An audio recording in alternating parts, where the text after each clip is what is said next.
Personal branding content nurturing strategy. ഇതെന്താ പരിപാടി എന്ന് പറഞ്ഞുതരാം. എന്ന് പറഞ്ഞാൽ ഒരുപാട് ആശയങ്ങളുണ്ടാകും കുറേ ആളുടെ അകത്ത്. അപ്പോൾ അവിടെ ആശയങ്ങളെ പരമാവധി പുറത്തെത്തിക്കുക. നമ്മൾ ഇരുന്ന് സംസാരിക്കും, ഒരു 2-3 മണിക്കൂർ ഇങ്ങനെ സംസാരിക്കുമ്പോൾ അവരിങ്ങനെ പറയുന്ന ആശയങ്ങളൊക്കെ നോട്ട് ചെയ്ത് വെക്കും.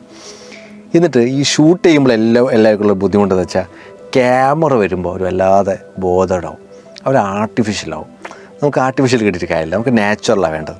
നമ്മൾ ആദ്യം ചെയ്യുന്നത് വെച്ചാൽ ക്യാമറ ഒരു സൈഡിൽ ഇങ്ങനെ മാറ്റി വെക്കും.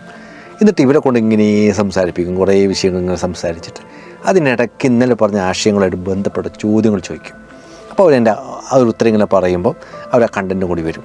നമുക്കൊരു കണ്ടൻറ്റ് ശരിക്കും 1 മിനിറ്റ് അല്ലെങ്കിൽ 1.5 മിനിറ്റൊക്കെ മാക്സിമം വേണ്ടി വരിക. പക്ഷേ ഇവർ പറയുമ്പോൾ 5-6 മിനിറ്റൊക്കെ ആവും.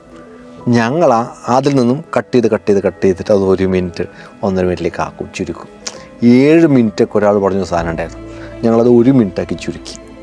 എന്ന് പറഞ്ഞാൽ വളരെ ചെറുതാക്കിയിട്ട് 1.5 മിനിറ്റൊക്കെ ആക്കിയിട്ട് ചുരുക്കി.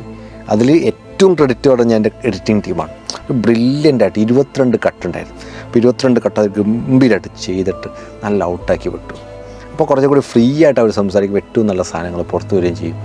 നല്ല ഒരു ലൈഫ് ഉണ്ടാവും. ആർട്ടിഫിഷ്യലാകുമ്പോൾ ലൈഫ് ഉണ്ടാവില്ലല്ലോ. ഫ്രീ ആയിട്ട് അവർ അവതരിപ്പിക്കുക എന്നുള്ളതാണ് നമ്മൾ ചെയ്യുന്ന സ്ട്രാറ്റജി.